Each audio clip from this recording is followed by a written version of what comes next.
Hi, this is Akash Bhabad, founder CEO of ABCD International Family, Bhabad International Publication, and Bhabad Films. And welcome back once again in the show, the Akash Bhabad Success Show. And we are continuing series for police officers world record. And let's welcome our another guest, Miss Sharmila Sahasrabuddhe ma'am, police inspector from Mumbai Police. So welcome ma'am on this wonderful platform and Thank you. series. Thank you. So जो हमारे दर्शक हैं वो आपके बारे में भी जानना चाहते हैं. So please introduce yourself. मेरा नाम शर्मिला श्रीकांत सहस्रबुद्धे है। मेरा नेटिव जो है सांगली है, पश्चिम महाराष्ट्र में सांगली करके ज़िला है, वहाँ से मैं बिलोंग करती हूँ। मेरा सारा पढ़ाई born and brought up in Sangli, पढ़ाई भी ग्रेजुएशन तक सारा सांगली में ही हुआ। और वहीं से मैंने जो पुलिस के लिए जो MPSC का एग्ज़ाम होता है पुलिस ऑफिसर्स के लिए, वो एग्ज़ाम वहीं से दिया मैंने सांगली से। So आपने ये आपका जैसा पुलिस ऑफिसर्स का आपका जर्नी है, तो ये जो जर्नी है पहले से आपने डिसाइड किया था पुलिस ऑफिसर बनना, या एक मतलब आप इस प्रोफेशन में बाय चांस आए? नहीं, बेसिकली मुझे जो है यूनिफॉर्म सर्विसेज में जाना था। तो मैंने नेवी के लिए अप्लाई किया था, लेकिन कुछ टेक्निकल जो होता है उनका जो एजुकेशनल बैकग्राउंड है वो कॉन्फ्लिक्ट हो रहा था। वहाँ पे थोड़ा ये था कि उनको उनके लेडीज़ के लिए 93 में सबसे पहली बार जो है नेवी का एक एडवर्टाइजमेंट आया था। तो मैंने देखा वो एडवर्टाइजमेंट, तो वहाँ पे इंग्लिश, इकोनॉमिक्स, ग्रेजुएशन के जो ये है उनके स्पेशलाइज सब्जेक्ट होते हैं, तो वो थे। तो मेरा था BA विद स्पेशल संस्कृत, तो वो हो नहीं पाया। तो इसलिए फिर मैंने जो है आर्म फोर्सेस की बजाय फिर मैंने सोचा कि पुलिस में जाते हैं। तो उसका एक मतलब एक बाकी लोगों की इसके कंपैरिजन में मेरा एक अलग वजह था। मेरा वजह ये था कि मुझे साड़ी नहीं पहननी थी। ओके, सो ये थोड़ा सा बाकी लोगों से हो सकता है कि डिफरेंट है। एक तो यूनिफॉर्म सर्विस का था ही, लेकिन दूसरा जो है मुझे साड़ी नहीं पहननी थी। तो ऐसे बहुत सारे जो है अपॉर्चुनिटीज़ थे मेरे पास कि जिसमें मैं कर सकती थी, लेकिन मैंने नहीं किया क्योंकि मुझे नहीं साड़ी पहननी थी। मतलब जैसे टीचिंग प्रोफेशन हो गया, या मैं प्रैक्टिस कर सकती थी। मैंने LLB का फर्स्ट ईयर कंप्लीट किया था, तो वो भी एक था मेरा प्लान B जिसको हम लोग बोलते हैं। तो वैसा एक था। एक तो शुरू से ये था कि मुझे अपने पैर पे खड़ा रहना, इंडिपेंडेंट, फाइनेंशियली इंडिपेंडेंट, वो मेरे लिए सबसे ज़्यादा इम्पोर्टेंट था। तो वो शुरू से मेरे दिमाग में था कि मुझे फाइनेंशियली इंडिपेंडेंट बनना है। मुझे किसी के ऊपर जो है डिपेंडेंट नहीं रहना है, फाइनेंशियली और अदरवाइज भी। बाकी किसी भी चीज़ के लिए मुझे दूसरे के ऊपर डिपेंडेंट नहीं रहना था। तो शुरू से दिमाग में था। तो फिर सारे ऑप्शन मैंने जब चेक किए, तो मुझे ये जो है आर्म फोर्सेस वो तो था ही, मतलब दिमाग में वो एक बोल सकते हैं आप कि उसका मुझे लाइकिंग था बहुत ज़बरदस्त, क्योंकि उसमें फायरिंग कर सकते हैं आप, मारामारी कर सकते हैं। तो वो थोड़ा एक मुझे जो लिखने का एक होता है वो नहीं करना था, खाली लिखो, कारकुन टाइप काम नहीं करना था, मुझे कुछ अलग करना था। तो वो तो था ही। तो इसके लिए फिर पुलिस आर्मी की बजाय पुलिस में मैंने फिर उसको ये किया। आर्मी से, आर्म फोर्सेस से फिर नेवी, एयरफोर्स की बजाय फिर एयरफोर्स तो पॉसिबल नहीं था, क्योंकि मेरा वैसा एजुकेशनल बैकग्राउंड नहीं है। तो आर्मी और नेवी की बजाय मैंने फिर पुलिस का। तो एक्चुअली हर एक का कुछ ना कुछ पैशन रहता है। तो जिस तरीके से आप पुलिस में ज्वाइन किए, जिस पोजीशन पे, कोर्स इट्स ग्रेट ऑनर। तो ये जो आप पहले दिन ज्वाइन किया था पुलिस फोर्स, तो एज अ पुलिस इंस्पेक्टर जो आपका पहला दिन था, वो कैसा था? मतलब क्या एक अलग फील था? MPSC के थ्रू जो होता है वो MPSC का जो मैंने एग्ज़ाम दिया था वो PSI का था। तो एज अ पुलिस इंस्पेक्टर आप इसमें एंट्री नहीं करते, as a police sub inspector entry करते हो। तो मैंने एंट्री किया था अप्रैल में 96 में। मैं पहली बार मुंबई आई, तब तक मैंने सपने में भी नहीं सोचा था कि कभी मैं सांगली छोड़ के मुंबई में जाऊंगी, वहाँ पे काम करूंगी। वो मेरे सपने में मैंने नहीं सोचा था कभी भी कि मुंबई जा सकती हूँ मैं। लेकिन मैं पुलिस में आई तो मुझे मौका मिला कि मैं मुंबई आ गई। हाँ। पुलिस मतलब पुलिस में मैंने पुलिस का फील्ड चुना या पुलिस डिपार्टमेंट चुना, इसलिए मैं मुंबई में आई। पोस्टिंग हुई मेरी मुंबई में, और पहली बार जिसको हम लोग बोलते हैं कि सेटल जैसा मुंबई में होना है, तो पहली बार मुंबई में मैं वो बोल सकते हैं आप अभी कि इतने सालों के बाद मैं ये बोल सकती हूँ कि मैं सेटल होने मुंबई आई। हाँ। तो ऐसा है, तो कमाल की फीलिंग थी। एक तो सक्सेस था, मतलब मैं जो करने की कोशिश कर रही थी तो वो मैं बन गई, Yes. तो वो तो एक अलग एक खुशी होती है, तो वो तो थी ही। और जिस तरीके से आपका सक्सेस आपको लगता है कि हाँ मैं और सक्सेसफुल आपका जो यूनिफॉर्म होता है ना, वो हमेशा आपको एक कॉन्फिडेंस देता है, Yes. जो कि एक छोटे शहर से जब लोग आते हैं तो उनके पास शायद नहीं होता है, लेकिन आपको यूनिफॉर्म वो कॉन्फिडेंस देता है। Yes. तो वो आप कॉन्फिडेंस, मैं बोल ही सकती हूँ कि वो कॉन्फिडेंस मुझे पुलिस में आने के बाद मेरा कॉन्फिडेंस लेवल जो है वो एक अलग हो गया। और ऑफ कोर्स वो तो सही है। मैं मतलब अगर हम उस पर और थोड़ा डिस्कस करें तो ये भी हो सकता है कि जैसे नॉर्मली जैसे मैं भी नासिक से आया हूँ, तो बहुत सारे लोग अपने गांव छोड़ के एक सिटी में आते हैं अपना करियर बनाने के लिए, बिजनेस बनाने के लिए, और एज ए पुलिस ऑफिसर एक अलग वर्दी का एक रुतबा होता है, तो ऑफ कोर्स वो एक कॉन्फिडेंस हाँ, अंदर से मैंने आता जानबूझ के कॉन्फिडेंस जो है वो शब्द जो है मैंने इस्तेमाल किया है। मैं कई बार क्या होता है कि जो PSI होते हैं या जो भी बच्चे आते हैं वो होते हैं 21 से 25 साल के बीच में, हाँ, तो ये जो है वर्दी का जो है ना नशा बहुत बार आपके दिमाग में चढ़ जाता है। हाँ, तो वो मैंने शुरू से ये किया कि वो नशा जो है मेरे दिमाग में नहीं जाना चाहिए, yes. क्योंकि ये कुर्सी है मेरे पास 58 साल तक रहेगी, ये वर्दी जो है मेरे पास 58 साल तक रहेगी, उसके बाद नहीं रहेगी, उसके पहले भी नहीं थी। तो ये मैंने पक्का दिमाग में रखा है कि मतलब मैं 25-26 साल की उम्र में पुलिस में आई, उसके पहले मेरे पास वर्दी नहीं थी, कुर्सी भी नहीं थी, 58 साल के बाद भी नहीं रहेगी, वो मेरे Yes. दिमाग में हमेशा पक्का है। तो मैंने वो नहीं जाने दिया, मतलब हाँ, वो वर्दी का जो नशा होता है बहुत बार ऐसा होता है बच्चों को ये होता है कि उनके हाँ। दिमाग में नशा चला जाता है, तो वो थोड़ा संभालना चाहिए बच्चे लोग को। यस एग्जैक्टली, और वो इम्पोर्टेंट भी है जिस Exactly, तरीके से हम exactly. लोग देखें। तो एक और क्वेश्चन मुझे यहाँ पे पूछने को ऐसा लगा कि जिस तरीके से आप कॉन्फिडेंस और सक्सेस की बात करें, तो ऑफ कोर्स हर एक सक्सेसफुल पर्सन अपना वर्क, अपना फैमिली, अपना प्रोफेशन और खुद का इम्प्रूवमेंट, ये सब में बैलेंस करके रखता है। तो आप कैसे बैलेंस करते हैं सब चीज़ें?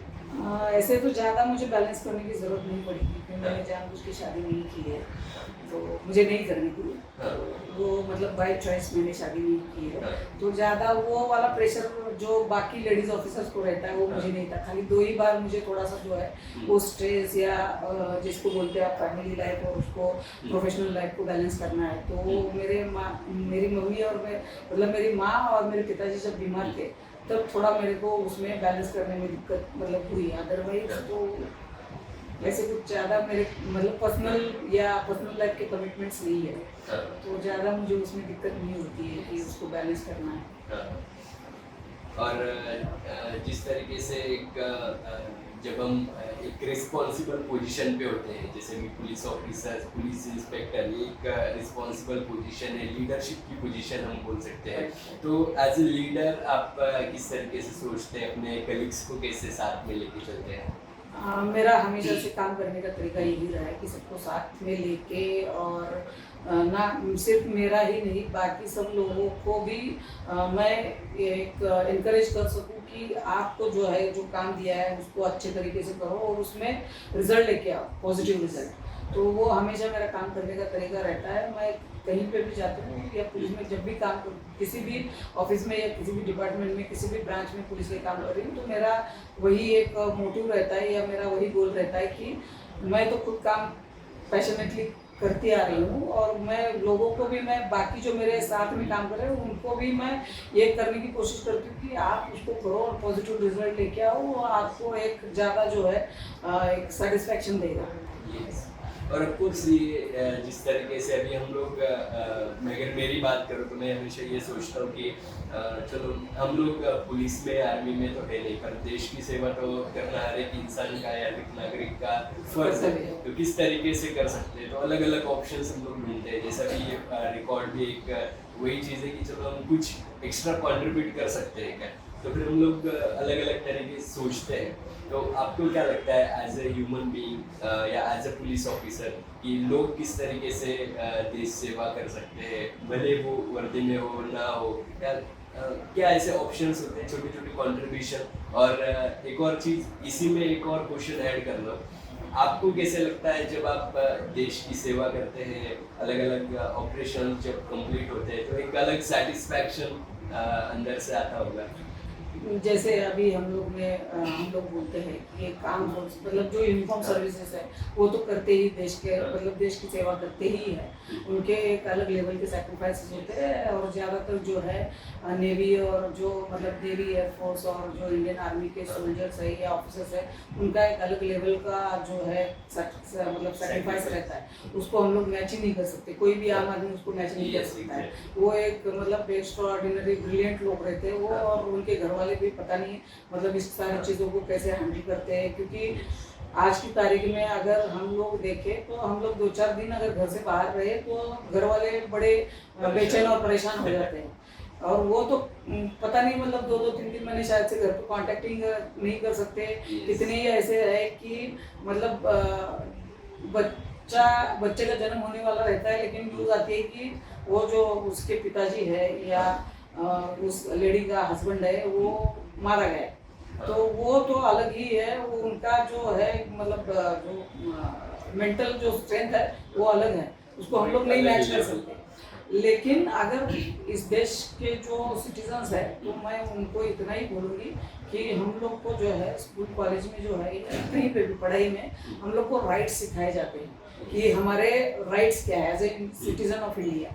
लेकिन मैं ये चाहती हूँ, मैं खुद भी मतलब कोशिश करती हूँ, और मैं लोगों को भी मैं ये भी चाहती हूँ कि ये देश के जो नागरिक है वो तो राइट्स आपकी ठीक है, लेकिन आपको आपकी ड्यूटीज मालूम होनी चाहिए, और आपकी जो as a citizen of this country आपके जो मतलब ड्यूटीज है वो भी आपको निभानी चाहिए। और उसमें ज़्यादा कोई इतनी ये नहीं रहती है, सिर्फ सादे जो चीज़ें होती है जो गवर्नमेंट ने लॉज बनाए हैं उसको फॉलो करो, या जो ट्रैफिक रूल्स है उसको फॉलो करो। अगर उतना भी करेंगे तो आप अपने जान के अलावा दूसरे की जान की भी जो है आप हिफाजत कर सकते हो। मतलब खुद की भी लाइफ बचा सकते हो, दूसरे की भी लाइफ जो है डेंजर में बगैर डाले हुए आप उसके भी लाइफ की जो है हिफाजत कर सकते हो। लेकिन ये थोड़ा मैं देख रही हूँ आजकल की बच्चे लोग जो है वो उसको नज़रअंदाज कर रहे हैं, या वो जो ट्रैफिक रूल्स है छोटे छोटे बहुत ज़्यादा उसमें कुछ तकलीफ वाली बात नहीं है, लेकिन वो लोग करते नहीं है, और जब पुलिस बोलती है तो फिर उनके साथ मतलब झगड़ा करना चालू कर देते हैं। थोड़ी सी गलत बात है, खराब बात है। ये नियम जो भी गवर्नमेंट बनाती है, लॉज बनाती है, वो इसलिए बनाती है कि एक पीस जो है सोसाइटी में रहे और अच्छे एक दूसरे के साथ तो तालमेल लोग बिठा के चल सके। उसके लिए जो है वो लॉज या रूल्स जो है बनाए गए, तो उसको अगर फॉलो करना चाहिए। छोटी छोटी चीज़ें, इससे आप देश की बहुत बड़ी जो है हेल्प कर सकते हो। और पानी, लाइट और जो मतलब जो रिसोर्सेज है, जो बेसिक रिसोर्सेज है उसको आप मतलब वेस्ट ना करें। जैसे मतलब फूड है या लाइट है या पानी है, उसका संभल के इस्तेमाल करें, और जो एनवायरनमेंट है उसको नुकसान ना पहुंचाए। जैसे ड्रेनेज का पानी जो है नदी में मत छोड़ो, या वो समुद्र में मत छोड़ो। पेड़ ज़्यादा काटो मत, जहाँ जरूरी नहीं हो वहाँ पेड़ मत काटो। जहाँ पे ज़रूरी है अभी डेवलपमेंट और जो है उसका बैलेंस हम लोग को बना के चलना चाहिए। उसमें थोड़ा टाइम लगेगा, उसमें थोड़ा कॉन्फ्लिक्ट भी होगा, लेकिन वो थोड़ा बना के चलना चाहिए। नहीं तो फिर हम लोग इस एज पे आ गए कि 5 साल में शायद हो सकता है कि जो है पानी में या ग्लोबल वार्मिंग जो बढ़ रही है उसकी वजह से बहुत सारे मतलब हम लोग देखते हैं कि फ्लड आ गया, ये हो गया। तो उसको थोड़ा हम लोग को ध्यान देना चाहिए कि हम लोग इन चीज़ों को कैसे ये कर सकते हैं। तो ये थोड़ा चीज़ें, प्लास्टिक को यूज़ करना अवॉइड करना चाहिए, और ज़्यादातर आप जो है ओरिजिनल जो इको फ्रेंडली चीज़ें उसमें आपको या हम लोग को सबको इंक्लूडिंग माई सेल्फ सबको जाना चाहिए उस ऑप्शंस पे। तो कितनी सारी बातें हैं, आपने एकदम एक क्वेश्चन में इतना सारा चीज बताया। तो मतलब एक चीज है कि हम अगर प्रॉपरली सिग्नल्स को फॉलो कर सकते हैं तो आजकल हम देखते हैं कि लोगों के अंदर ना वो पेशेंस नहीं है। फिल्म जब देखने जाते हैं लोग लाइन में लगते हैं टिकट लेने के लिए, वहाँ पे वेट कर सकते हैं पर सिग्नल पे एक 5 सेकंड वेट नहीं कर सकते, 2-3 सेकंड रहे तो शुरू हो जाते हैं। तो ये सब रेलवे चीजें क्रॉसिंग्स में भी ये सारी रेलवे चीजें होती क्रॉसिंग्स में है, बहुत सारी चीजें ऐसी है जहाँ बहुत पे खतरनाक है। अगर मैं ये अभी निकला है टॉपिक तो मैं बताती हूँ कि रेलवे जो है, रेलवे लाइन ये सिर्फ रेलवे के लिए ही रहती है, उसमें पैदल चलने के लिए नहीं रहती, उसमें फुट ओवर ब्रिज रहता है, उसी से चलना चाहिए। Yes. रेलवे को जो है, रेलवे का जो ट्रैक है उसको क्रॉस कभी भी नहीं करना चाहिए, क्योंकि पता नहीं है कब कहाँ से क्या आ जाए और फिर आपकी मौत हो जाए। फिर आप गवर्नमेंट अथॉरिटीज के मतलब नाम से चिल्लाते, वो उस बात सही नहीं है। आप खुद अगर रेलवे का ट्रैक है तो उसको नहीं क्रॉस करना चाहिए, सादी एकदम कॉमन सेंस वाली बात है, लेकिन हम लोग उसको नहीं करते। फिर गवर्नमेंट अथॉरिटीज के नाम से चिल्लाएंगे, फिर उनके पीछे पड़ेंगे कि हम लोग को मतलब ये दे दो, रेम्यूनरेशन दे दो। तो ये गलत चीज़ है कि हम लोग को ये रेलवे का रोड नहीं है, वो चलने के लिए नहीं है आपके, वो ट्रेन के चलने के लिए ही है। जैसे एयरपोर्ट जो है वो विमान के उड़ने के लिए ही है, वैसे रेलवे का ट्रैक जो है वो रेलवे के लिए ही है, उसको क्रॉस कभी भी नहीं करना चाहिए। ये जब हम लोग यंग होते हैं ये गलती करते हैं, लेकिन इससे बचना चाहिए।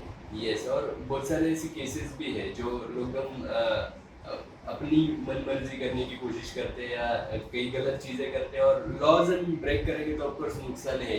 लॉज बनाए गए अपने लिए, जिस तरीके से मैम ने बताया, और अगर हम प्रॉपरली उसको फॉलो कर सकते हैं तो आसानी से अपने लिए तो खुद के लिए तो कर ही सकते हैं, लोगों के लिए भी कर सकते हैं। और देश सेवा करने के लिए अगर आपको कुछ ऑप्शंस दूसरे नहीं मिल रहे तो बस ये बेसिक चीज़ें तो कीजिए, कम से कम उससे अपना का फ़ायदा हो जाएगा, दूसरों का भी फ़ायदा हो जाएगा। और इस तरीके से आगे बढ़ते हैं। मैं एक और क्वेश्चन मैं आपको पूछना चाहता हूँ कि जैसे पुलिस ऑफिसर्स एक अलग पोजीशन लगता है, मैं हमेशा रिस्पेक्ट करता हूँ, एक अलग ही फील आता है जब उनको देखते हैं। और जब हम एक लीडरशिप पोजीशन पे भी होते हैं तो हर एक इंसान के अंदर कुछ क्वालिटीज, कुछ हैबिट्स होनी इम्पोर्टेंट है। तो आपको क्या लगता है कि पुलिस इंस्पेक्टर के अंदर क्या क्वालिटीज होनी चाहिए, क्या हैबिट्स होनी चाहिए? एक तो डिसिप्लिन होना चाहिए, और आपको जो कानून के जो मतलब जो फ्रेम है उसके अंदर ही काम करना बेटर है। वो आपके नौकरी के लिए भी सेफ है और बाकी भी चीज़ों के लिए सेफ है, ताकि आप उसको जो लाइन है, लिमिट है, उसको क्रॉस करके नहीं जाए। अगर ये चीज़ अगर संभाली तो आप बिल्कुल एकदम सक्सेसफुली पुलिस में काम कर सकते हैं, ऐसा प्रॉब्लम वाली बात नहीं है। लेकिन ज़्यादातर वो चीज़ें समझ में नहीं आती है, या कहाँ रुकना है, ये ज़्यादातर कभी कभी ये हो जाता है, मतलब वो लाइन नहीं समझ में आती है कभी कभी कि वो क्रॉस नहीं करनी चाहिए लाइन। वो लाइन जो है वो क्रॉस नहीं करनी चाहिए, तो आप अच्छे से एकदम कर सकते हो, ऐसा प्रॉब्लम वाली बात नहीं है। तो डिसिप्लिन एक डिसिप्लिन इम्पोर्टेंट, डिसिप्लिन, और हर एक फील्ड में डिसिप्लिन इम्पोर्टेंट है। जैसे हम सीखने की कोशिश कर रहे हैं अभी, हम ये जो इंटरव्यूज है, ये बुक है, इससे ये मैसेज ही देना है कि हाँ हम इन लोगों से कुछ सीखे, और जनरली जो युवा है वो कुछ चीज़ें ऐसी सीखे, क्योंकि जब यंग होते हैं लोग कुछ अलग करने की चाह होती है, आशा होती है, तो कुछ ना कुछ करना चाहते हैं, पर एक राइट गाइडेंस मिलना इम्पोर्टेंट है। और जिस तरीके से आपने बताया कि डिसिप्लिन, हर एक इंसान के अंदर डिसिप्लिन होगा तो वो कुछ भी कर सकता है। और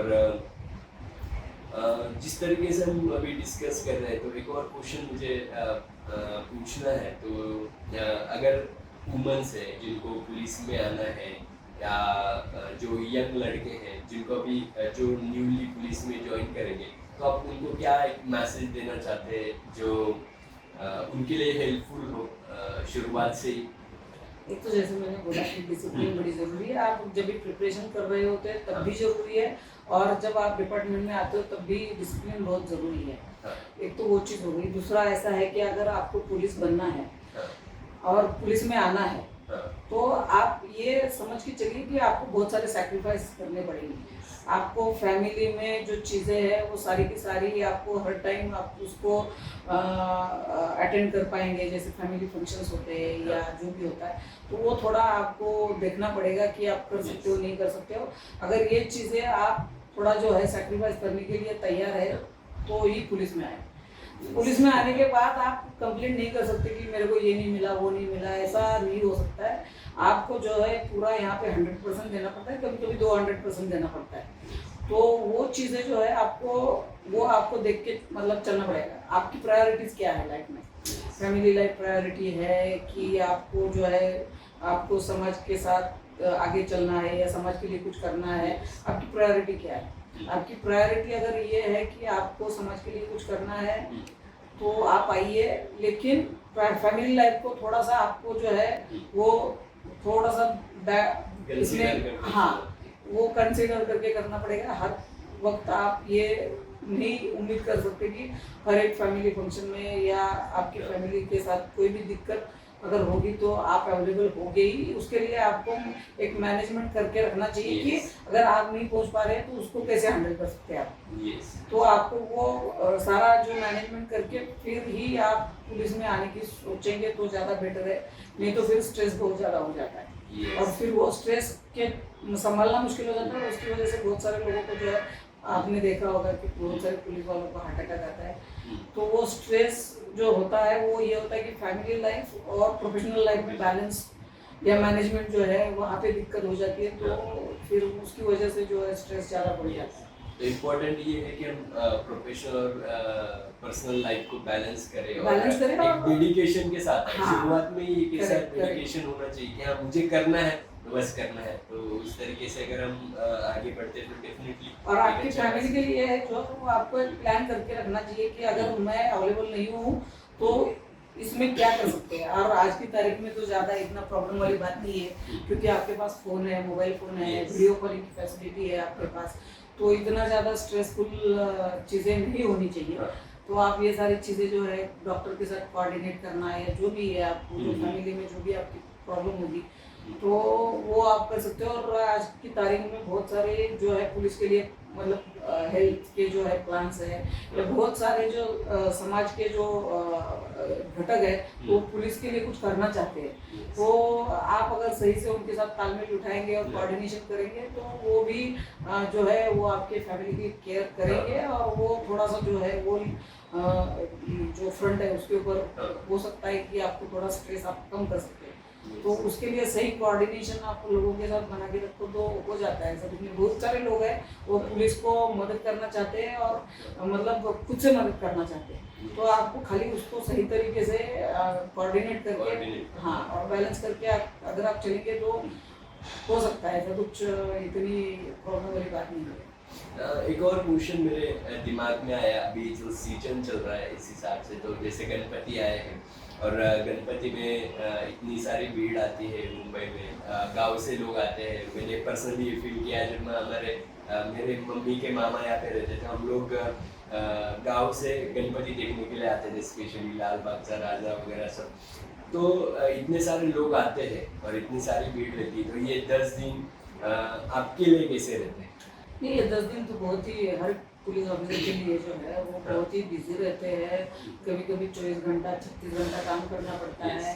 तो वो तो होता है, वो मतलब वो तो ऐसे साल में 2-4 दिन रहते हैं जब आपको बहुत सारा काम करना पड़ता है या आपको फैमिली लाइफ पीछे रख के जो है आपको पूरा टाइम जो है वो इसमें देना पड़ता है। ये साल में कुछ दिन रहते तो ऐसा होता है। तो वो हम लोग को मेंटली किसी भी पुलिस वाले को जो है मेंटली प्रिपेयर्ड रहना पड़ता है कि ये जो है 2-4 दिन हम लोग फैमिली के बारे में नहीं सोच सकते और उसके लिए अलग से एक प्रिपरेशन करके रखो, आप प्लान करके रखो तो ये कर सकते हो आप, ऐसा कुछ प्रॉब्लम। और वो सक्सेसफुली सिचुएशन को हम आगे लेके जाते हैं तो एक अलग फील आता है कि हाँ इतना सब सेटिस्फेक्शन होता है कि अगर जब आप उसको सक्सेसफुली करते हो ना तो उसका एक अलग सेटिस्फेक्शन और उसकी एक अलग खुशी होती है। और वो घर वालों को भी होती है। ऐसा नहीं कि आप नहीं है तो घर वाले थोड़े से हो सकता है कि नाराज हो जाए, लेकिन वो घर वालों की भी खुशी, घर वालों को भी जब आप बता दें कि ये सक्सेसफुली हो गया, कुछ प्रॉब्लम नहीं हुई, कुछ दिक्कत नहीं हुई, कुछ मतलब इश्यूज नहीं हुए, तो घर वाले भी बहुत एकदम से खुश हो जाते हैं कि उनको भी अच्छा लगता है। मतलब मैं मेरा एक्सपीरियंस बताता हूँ। अभी मेरे एक पहचान के PSI मैम है, उनका ड्यूटी वहाँ पे है लाल बाग के यहाँ पे, और वो जब स्टेटस अपडेट करते हैं बताते हैं तो मुझे ऐसा लगता है मैं लोगों को बताता हूँ कि हाँ मेरे पहचान के सॉरी मेरे पहचान के PSI है, उनका ड्यूटी वहाँ पे है, तो उस तरीके से मैनेज कर रहे हैं, ये कर रहे हैं, तो भले ही वो थर्ड पर्सन को भी इतना अच्छा लगता है तो of course family members proud feel करते होंगे, और हम अपने आप पे तो डेफिनेटली प्राउड फील करते हैं। और एक और चीज़ मुझे पूछना था, ये क्वेश्चन हम लोग हर एक इंटरव्यू में पूछते हैं, थोड़ा पर्सनल होता है, इसका एक वर्ड में ही आंसर देना होता है, और इसका रीज़न भी बताते हैं क्यों ये क्वेश्चन पूछा गया है। तो आपका ये जो जर्नी है अब तक, तो आपको सबसे ज़्यादा सपोर्ट किसने किया? सपोर्ट मुझे कभी भी मतलब फैमिली में जो है ना, वो फैमिली में कभी भी मेरे को ऐसा प्रॉब्लम नहीं था कि ये मत करो वो मत करो, ऐसा था ही नहीं। वो तो सपोर्ट था ही, मतलब मेरे पिताजी रहेंगे, मेरी माँ रहेगी, मेरा भाई रहेगा, तो मैंने जो चूज किया है तो उसके लिए कभी मेरे को घर से कोई प्रॉब्लम नहीं हुआ, मतलब फैमिली का पूरा सपोर्ट। हाँ बिल्कुल। तो ये क्वेश्चन इसलिए पूछते हैं हम लोग, बहुत सारे इंटरव्यूज में अलग अलग इंटरव्यूज करता हूँ तो होता क्या है ना, हम लोग जब सक्सेस की जर्नी पे होते हैं सबको अप्रिशिएट करते हैं, सबका नाम लेते हैं, और जो हमें एकदम सपोर्ट करता है, हमारे जो क्लोज होते हैं फैमिली मेम्बर्स होते हैं, तो उनको हम पब्लिकली कैसे अप्रिशिएट करें, इसलिए ये क्वेश्चन पूछा जाता है हर एक को। हाँ फैमिली के अलावा मैं बोलूँगी कि जब मैं पहली बार मतलब पुलिस में आने से पहले सांगली में एक पुलिस ऑफिसर थे, तो उन्होंने मेरा जो है फिजिकल जो एग्ज़ाम रहता है पुलिस का, उसके लिए मेरा प्रिपरेशन करवाया। मेरे जो स्पोर्ट्स के मतलब मैं क्रिकेट खेलती थी, तो वो जो क्रिकेट मुझे सिखाने वाले थे, तो उन्होंने भी मुझे जो है मेरा फिजिकल का जो प्रिपरेशन था पुलिस के लिए, तो उसमें मेरी बहुत मदद की इन लोगों ने। और पुलिस में एक ऑफिसर थे, उन्होंने भी मेरी बहुत मदद की। अभी वो रिटायर हो गए, लेकिन मैं आज भी उनको एज अ फादर फिगर देखती हूँ। मुझे अगर कुछ भी डिस्कशन करना है या मुझे कुछ डिसीजन लेना है तो मैं उनसे बात करके ही डिसीजन लेती हूँ। आज तक वो मेरे साथ कांटेक्ट में है, और मैं उनसे आज तक, अभी मेरे मम्मी पापा दोनों गुजर गए, तो मैं अगर मुझे कुछ पर्सनल या किसी भी इसमें मेरे को कुछ अगर डिसीजन, एक कॉन्क्रीट डिसीजन करना है या किसी बात पे अगर एक फॉर्म डिसीजन लेना है, तो मैं ज़रूरत पड़ने पर उनसे बातचीत करती हूँ, और बाद ही मैं मतलब एक डिसीजन है वो लेती हूँ। तो अभी You can say that they are my guide and mentors. तो मैं यही कंफर्म कर रहा था कि लाइफ में मेंटर होना कितना इम्पोर्टेंट। तो बिल्कुल है, बिल्कुल है। कभी कभी जो है आपके जो एक्सपीरियंसेस है वो तो है ही, लेकिन जो बाकी लोग हैं उनके एक्सपीरियंस से भी आप बहुत सारी चीज़ें सीख सकते हो, वो बहुत ज़रूरी है मेंटर का होना। या कभी कभी आप कंफ्यूजन में होते कि ये करूँ नहीं करूँ, तो वो आपको एक दिशा दे सकते हैं कि देखिए ये ऐसा ऐसा है, मुझे लगता है कि आपको ऐसा करना चाहिए। बाकी करना क्या है वो आप डिसाइड कर सकते हो, लेकिन आपको एक जो है गाइडलाइन मिल जाती है कि क्या करना चाहिए क्या नहीं करना। मेंटर का होना बहुत ज़रूरी होता है हमेशा। और जिस तरीके से आपने कंफर्म किया ना, तो ये मेंटर्स का मैं पर्सनली मानता हूँ, क्योंकि मैं ट्रेनिंग इंडस्ट्री से आता हूँ। कोचेस मेंटर्स हमेशा अपने होने चाहिए, और हर एक फील्ड में हो सकते हैं, और जिस तरीके से कोचेस हेल्प करते हैं शायद कोई और पर्सन करे, और कोचेस जो है मतलब एक प्रैक्टिकली सब चीज़ें क्लियरिटी आती है जब हमारे जीवन में कोचेस मेंटर्स होते हैं। तो thank you ma'am for the wonderful discussion. एक और क्वेश्चन से हम वाइंड अप करने की कोशिश करेंगे। जिस तरीके से अभी आपका अब तक का जर्नी है, तो अभी आपका जो साइबर क्राइम का स्पेशली डिपार्टमेंट है, तो उसके रिलेटेड एक क्वेश्चन पूछते हैं।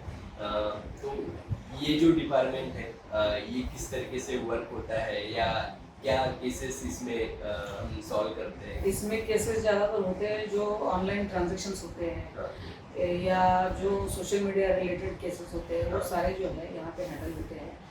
और उसकी जो इन्वेस्टिगेशन है वो टेक्निकल इन्वेस्टिगेशन होती है, तो यहाँ पे जो है टेक्निकल जो चीज़ें उसके ऊपर या उसके साथ काम करना पड़ता है, तो उसका थोड़ा बहुत जानकारी आपको होना चाहिए। एक और मैं आपके माध्यम से लोगों से बोलना चाहती हूँ कि कभी भी अननोन नंबर से कोई भी फ़ोन आएगा, तो और अगर वो आपको कुछ लालच दे रहा है तो उसमें नहीं पड़ना चाहिए वो लालच में। और उससे हमेशा बचना चाहिए। फ़ोन कट कर दीजिए या ब्लॉक कर दीजिए। आपको अगर बोल रहा है कि ये हम लोग को आपको लॉटरी लग गया है या आपको पैसा देंगे, तो ऐसे चीज़ों से बिल्कुल ही पक्का ही बचना चाहिए। ऐसे कॉल को एंटरटेन ही नहीं करना चाहिए। जो अननोन नंबर से कॉल आते हैं आपसे, आपकी पर्सनल डिटेल जो है, सेंसिटिव इन्फॉर्मेशन जैसे बैंक अकाउंट हो गया या email ID, birth, date of birth, Aadhaar card, PAN card, ये सारी चीज़ें जब मांगते हैं, ऐसे जो फ़ोन कॉल या नंबर्स है उसको एंटरटेन नहीं करना चाहिए। और किया तो उनको कोई भी इंफॉर्मेशन जो है देनी नहीं चाहिए और उसको सीधा ब्लॉक करके उसके साथ कांटेक्ट जो है वो तोड़ देना चाहिए, ताकि आप जो है वो उसमें फंसे नहीं। और आज की तारीख में एक बहुत फ्रॉड चल रहा है कि आपको जो है, आप ये वीडियो लाइक करेंगे तो आपको 150 रुपये देंगे, तो ये बिल्कुल ही फ्रॉड है। उसमें किसी को भी नहीं जाना चाहिए। पैसा तो बिल्कुल भी इन्वेस्ट नहीं करना चाहिए। क्रिप्टो करेंसी, फॉरेक्स और ये जो बोल रहे कि आपको वीडियो लाइक करने के पैसे मिलेंगे, तो ऐसा होता नहीं है। अगर पैसे किसी को मिलते हैं वीडियो से, तो वो जो यूट्यूब का जिसका अकाउंट है उसको मिलते हैं। आपको पैसा मिलने का कोई इसमें तरीका नहीं है। सोशल मीडिया में आपको पैसा मिलेगा ऐसा कोई तरीका नहीं है। तो ये सरासर फ्रॉड है और इसमें बिल्कुल भी नहीं पड़ना चाहिए। यस, और ये केसेस आमतौर पे बहुत हो रहे हैं। मैंने बहुत सारे लोगों को देखा, पर्सनली मेरे साथ भी एक बार हुआ था। वो कोई कैंपेन रन करने की कोशिश कर रहे थे और उससे वो पासवर्ड चेंज करने की कोशिश कर रहे थे। तो इम्पोर्टेंट ये है कि जो ये सब चीज़ें आती है, हमारा राजा मर गया, आपको इतना एक मेल आता है, इतना अमाउंट ट्रांसफ़र करना है, तो शायद ये नाइजीरियन स्कैम इसको बोलते हैं। तो ये सब चीज़ों से हम अगर बच जाएंगे तो इतना सही है। और मैं इसको एक लाइन में मैं इसको वाइंड अप करना चाहूँगी। हाँ। माय लाइफ माय चॉइस जैसा हम लोग बोलते हैं, हाँ। वैसा माय फोन माय चॉइस। मेरा फोन है, उसके वो फोन पे क्या करना है वो मैं डिसाइड करूँगी। कोई और तीसरा, nobody else can dictate terms to me. मेरे फोन के साथ मैं क्या करूँगी या क्या करूँगा, वो कोई और मुझे नहीं बोलेगा और मैं नहीं करूँगी। मेरा फोन है तो उसके साथ क्या करना है वो मैं डिसाइड करूँगी। कोई और तीसरा आके मुझे नहीं बोल सकता है कि ऐसा करो या वैसा करो। ये एकदम बेसिक चीज़ है। अगर इतना ही आप पकड़ के चलेंगे तो आप कभी भी साइबर जो फ्रॉस्टर्स है उनके इसमें नहीं आएंगे, झांसे में नहीं आएंगे। और ये काफ़ी इम्पोर्टेंट भी है। आजकल का जो ज़माना है, टेक्निकल चीज़ों में हम ज़्यादातर मोबाइल में रहते हैं। और अगर हम प्रॉपरली अपने आप को समझ लेंगे, अपने आप के रूल्स बना लेंगे इस तरीके से, और तो हम खुद को बचा सकते हैं, फ्रॉड होने से बच सकते हैं। और अगर हो गया तो मैं आपके माध्यम से एक और बताना चाहती हूँ कि अगर किसी के साथ हो रहा है तो उसको तुरंत जो है पैसा, जिस वक्त कोई पैसा आपसे मांग रहा है, जो आपको पैसा देने वाला है, जो बोल रहा है कि मैं आपको पैसा दूंगा, वो अगर पैसा मांग रहा है तो हमारे कान जो है खड़े हो जाने चाहिए और हम लोग को समझ में आना चाहिए कि ये मेरे साथ फ्रॉड होने वाला है। तो मुझे ये जो है पैसा बिल्कुल भी नहीं देना चाहिए और तुरंत जो है उसके साथ जो सारे कॉन्टैक्ट खत्म कर दो। और अगर गया भी है समझो 5,000 10,000 रुपया, तो उसको वापस लेने के चक्कर में जो है उसमें और ज़्यादा इन्वेस्ट करके उसमें अपना पैर जो है वो धंस नहीं रहा है, उसका हम लोग को ध्यान रखना पड़ेगा। और 5-10 हज़ार रुपये गए हैं तो ठीक है, वो नुकसान 3 लाख नुकसान होने से अच्छा है कि 5-10 हज़ार का नुकसान हो जाए। तो अगर हम लोग वो जो एक ये है उससे अगर बचेंगे ना, तो वो हम लोग साइबर जो क्रिमिनल्स हैं उनके हाथों फंसने से बच जाएंगे। एक तो ये चीज़ हो गई। दूसरी चीज़ जो है, गवर्नमेंट ने एक ये बना के दिया है 1930 करके हेल्पलाइन है। आप कभी भी साइबर क्राइम का शिकार हो गए तो उसके ऊपर जाके आपको जो है मतलब आपकी रिपोर्ट दर्ज करनी चाहिए, कंप्लेंट उसके ऊपर कॉल करके आपको वो सारी जानकारी जो है वो देनी चाहिए। और अगर इसमें अगर फ़ोन नंबर समझो नहीं आपको एक्सेस हो रहा है तो आप cybercrime.gov.in में जाके भी आप उसको रिपोर्ट कर सकते हैं।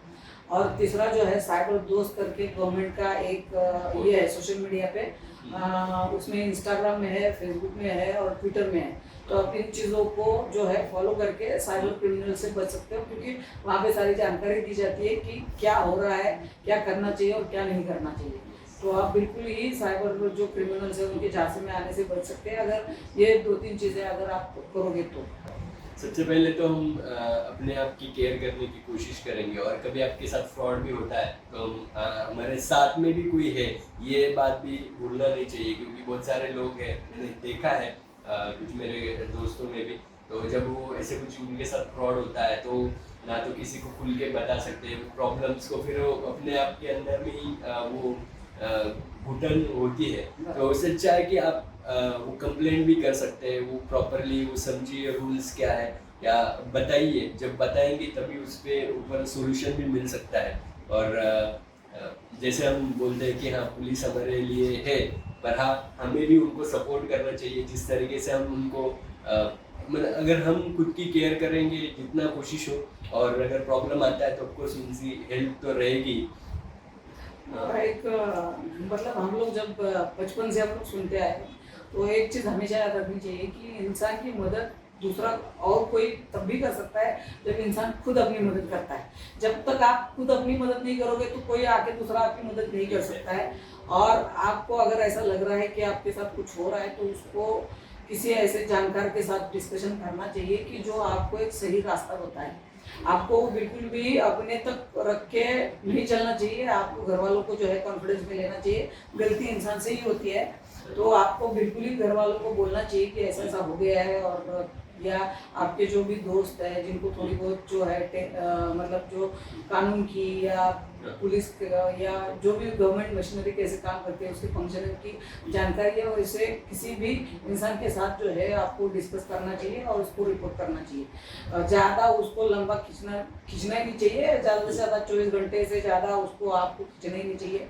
तुरंत जो है घर वालों को कॉन्फिडेंस में लेके या किसी भी ऐसे दोस्त या जानकार के साथ बात करके जो है तुरंत उसको रिपोर्ट कर देना चाहिए, ताकि ज़्यादा नुकसान होने से बचे। Yes, super. So, thank you ma'am for the wonderful discussion. और एक और लास्ट क्वेश्चन मैं पूछता हूँ, ये जो 75 पुलिस ऑफिसर्स का एक स्टोरी बुक लॉन्च कर रहे हैं, एक मूवी हम लोग लॉन्च कर रहे हैं पुलिस ऑफिसर्स के रिलेटेड, और ये सब जो एक्टिविटीज़ है ये वर्ल्ड रिकॉर्ड के लिए है। तो आपका क्या ओपिनियन है, आपको क्या लगता है किस तरीके से ये बेनिफिशियल है? बेनिफिशियल इसलिए है कि पुलिस के बारे में जो है हमेशा से जो है लोगों के मन में एक निगेटिविटी रहती है। तो वो निगेटिविटी जो है उसको ख़त्म करने के लिए उसका फ़ायदा होगा। तो पुलिस के बारे में जो है पॉजिटिव चीज़ें जो है समाज तक जाएगी, तो लोग जो है पुलिस को जो है पॉजिटिव तरीके से देखना शायद से चालू करेंगे। तो वो होना चाहिए कि पुलिस के बारे में जो है लोगों के दिमाग में पॉजिटिव चीज़ें होनी चाहिए, ना कि निगेटिव चीज़ें होनी चाहिए। थोड़ा बहुत इधर उधर हर इसमें होता है, लेकिन पुलिस को हमेशा जो है पुलिस आपकी मदद के लिए है। और मुंबई पुलिस तो बिल्कुल भी मैं मतलब तकरीबन सारा काम मैंने मुंबई पुलिस में ही किया है। तो मैं I can assure you that Mumbai police is always with you और it is for you. And वो हमेशा आपके साथ जो है वो आपको खड़े मिलेंगे। बेसिकली जो लेडीज़ है या जो भी है उनके साथ आपको हमेशा मुंबई पुलिस खड़ी मिलेगी। और जिस तरीके से हम एक्सपीरियंस भी करते हैं, काफ़ी सारे आप केसेस भी देखेंगे, या बहुत सारे लोग जैसे मैं पर्सनली मिल रहा हूँ तो मुझे जब वो डिस्कस करता हूँ तो मुझे समझ में आता है कि हाँ मतलब एक लेवल भी होता है हर एक का। हम पहले तो पुलिस से बहुत सारे लोग डरते हैं बोलने से ही, और जब हम उनसे कनेक्ट होते हैं तो समझ में आता है कि नहीं, हाँ वो डर तो अपना ही क्रिएट किया हुआ है। जब हम उनसे मिलते हैं तो डर अलग ही इसलिए लेवल पुलिस के का बारे में जो है वो डर इसलिए होता है कि जो निगेटिव चीज़ें हैं वो बहुत सारी आ जाती है। तो उसकी वजह से जो है पुलिस के लिए मतलब पुलिस के पास जाने से लोग जो है थोड़ा सा हिचकिचाते हैं, क्योंकि वो जो चीज़ें उन तक पहुंचती है वो सही चीज़ें नहीं पहुंचती है, या सही जो एफर्ट्स है वो नहीं पहुंचते हैं। अगर वो सही एफर्ट्स जो है वो लोगों तक पहुंचेंगे तो लोग पुलिस के पास कॉन्फिडेंस के साथ आएंगे। और मुंबई में मेरे ख्याल से ये समस्या थोड़ी कम है, लेकिन लोग हमेशा मुंबई में जो पुलिस है या मुंबई का जो पुलिस है उसके पास लोग कॉन्फिडेंस से ही आते हैं। मैंने ये भी मतलब देखा है, मैंने 28 साल के से कि लोग कॉन्फिडेंस से आते हैं पुलिस के पास से। इतना मुंबई में वो नहीं है कि हिचकिचाते नहीं है ज़्यादातर लोग, और आ जाते हैं। तो आना चाहिए लोगों को पुलिस के पास, कॉन्फिडेंस के साथ आना चाहिए। पुलिस जो है आपकी मदद करने के लिए है, लेकिन उसके लिए आपको पहले खुद की मदद करनी चाहिए, तभी पुलिस आपको जो है मदद कर पाएगी। Yes definitely. और यही इम्पोर्टेंट है, बहुत सारी चीज़ें हम लोग सीखे जैसे डिसिप्लिन वगैरह, और किस तरीके से हम अपने आप को बचा सकते हैं, कंट्रीब्यूट कैसे कर सकते हैं देश के लिए, वो सबसे इम्पोर्टेंट था। मुझे बहुत अच्छा लगा कि हाँ, हम छोटी छोटी चीज़ों से हम लोग कंट्रीब्यूट कर सकते हैं। और जिस तरीके से हम एंड में डिस्कस किए कि हाँ, पुलिस हेल्प के लिए होती है, और अगर हमें कुछ प्रॉब्लम है, इश्यूज है, हम बेझिझक जा सकते हैं। डर जो है वो अपने अलग तरीके से, शायद हमें कुछ नेगेटिव इन्फॉर्मेशन है उस तरीके से हम लोग डरते हैं, पर हाँ, पॉजिटिव इम्पैक्ट, जब आप पॉजिटिव साइड देखेंगे, जब आप मिलेंगे उनसे पर्सनली, तो आप एक्सपीरियंस कर पाएंगे कि हाँ, पुलिस डेफिनेटली अपने हेल्प के लिए, मदद के लिए, और एक्सपीरियंस कर पाएंगे आप। So thank you, ma'am, for the wonderful discussion. It's a great honor, और thank you for giving an opportunity to serve to Mumbai Police and you. So फिर मिलेंगे अगले एपिसोड में, तब तक take care, great day, bye bye.